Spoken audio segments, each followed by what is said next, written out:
Hello everybody, this is Tristone and here I am about to give you a little demonstration, a little quick demonstration on how to make a sauce, specifically a red wine sauce. So we just have our essential ingredients here, red wine. I like Merlot when it comes to my red wine. Beef stock, and about a whole finely chopped shallot. The misconception with making a sauce is that, a sauce needs to be thick, almost like a gravy. I don't like sauces really thick.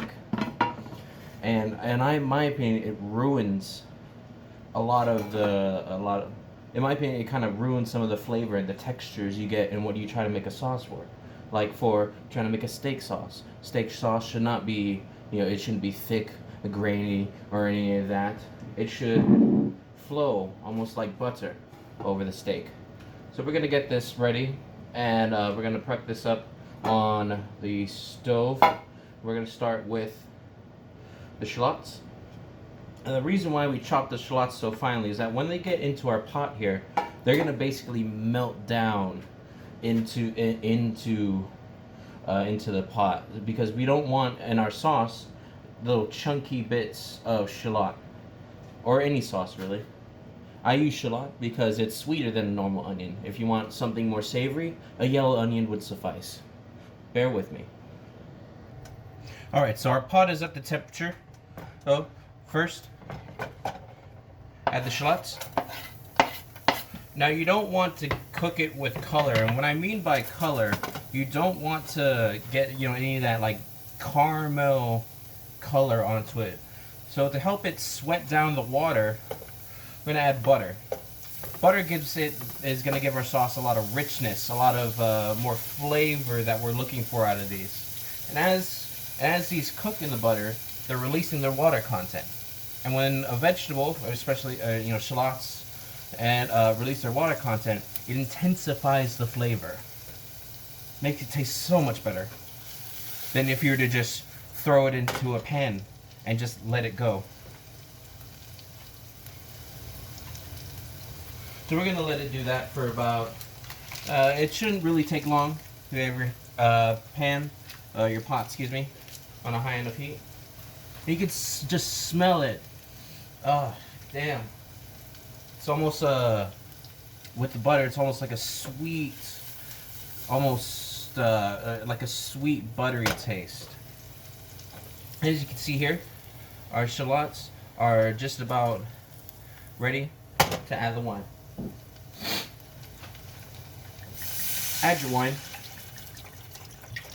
Approximately about, give or take, I'd say 500 milliliters, which equates to, give or take, I think that's like 2 or 3 cups. But really it's all, at your, want of how much sauce you're wanting to make.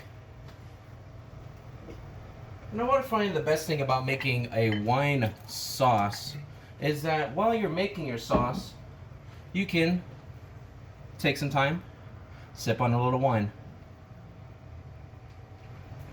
Whenever you make a sauce, especially a wine sauce, only use ingredients that you like to eat.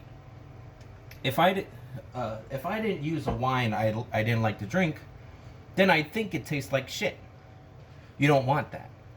And that circumvents that problem. And it doesn't have to be expensive wine.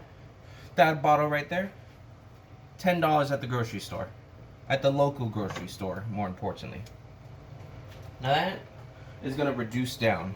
And by reducing it down, it burns off the alcohol content, but most importantly, it intensifies the flavor. So we're going to let that come up to the boil and reduce down by about half of the amount that we put into it.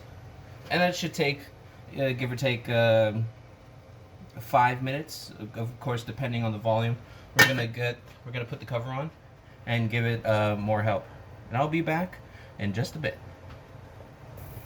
All right, now our wine has our sauce has reduced down by about a half of what it normally was. So we're gonna get our beef stock and add maybe about 250 milliliters, which is a couple glugs. really you'll get to about 3/4 of what was originally in your pot. And it's a good way to gauge of how much you should put in. And we're going to bring this back up to the boil, and then we're going to reduce it back down by half. And that is going to give us our red wine sauce.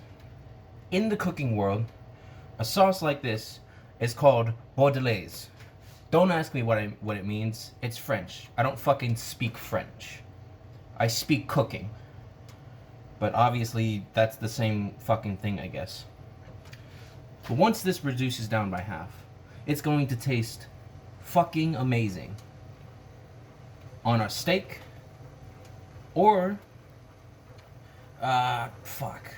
Really, it's all depending what stock you use. Really, traditionally you use red wine sauces for beef and lamb, your red meats. You can make pork with the red wine sauce, but I preferred a white wine based sauce for pork. I think the sweetness and the saltiness and the inherent saltiness of pork complement each other really well. But that's all in you. That's what it's about. Cooking is what you want. Everything is your choice. It is the one thing that you have control over, and that is what is on your pan, on your stove, in your oven, or, I don't know, on your fucking grill. And that is what's most important. So we're going to let this reduce down, and I'll be back to show you the results. So now we've completed our Bordelaise sauce. And it looks and it smells amazing. Now, the final test.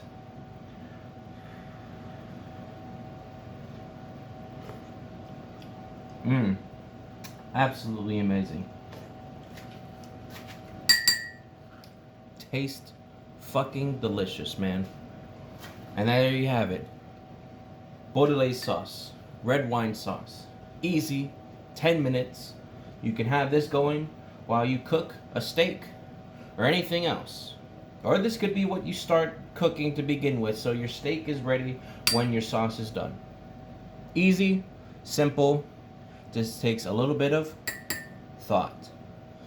My name is Tristone, and I thank you very much for watching my video. Please like and subscribe, and I don't know, do something. Thank you.